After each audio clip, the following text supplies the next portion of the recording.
So the first appearance upgrade for our 2023 WRX is some neon yellow caps from Billetworkz. So we're going to go ahead and put these on. And I know, you just unscrew them and screw on the new ones. But don't you all want to know how to do this?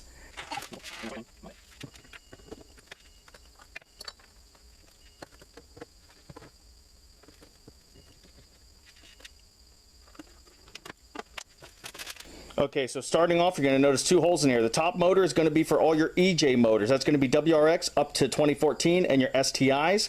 Bottom hole is for your FA, FB motors, BRZs, 15 and newer WRXs, things like that. We have a 2023 WRX, so for the 2020 newer WRXs, here's what you need to do, and this is why you're here.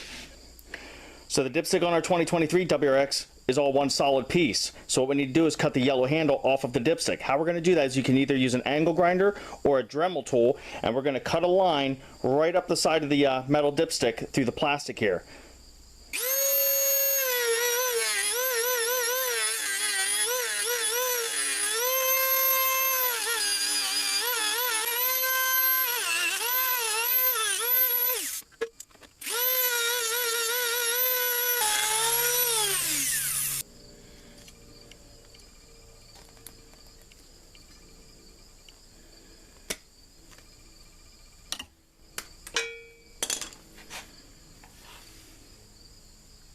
So no movie magic here, guys. That's what it takes to get this off. You saw I did end up using dikes at the end to cut the plastic off because where you're cutting it just keeps remelting.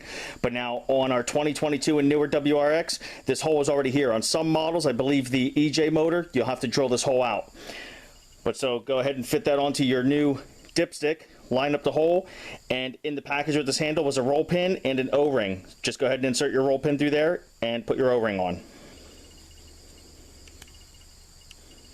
So now to make sure that your dipstick is accurate, again, for our 2022 and newer WRX, we're going to be using the bottom hole for our roll pin. Easiest way to do this, hold it up to the light and slide the dipstick in and out until the holes line up, and then you can use a pair of pliers or put it in a vise or on a hard surface and use a hammer to drive that roll pin in.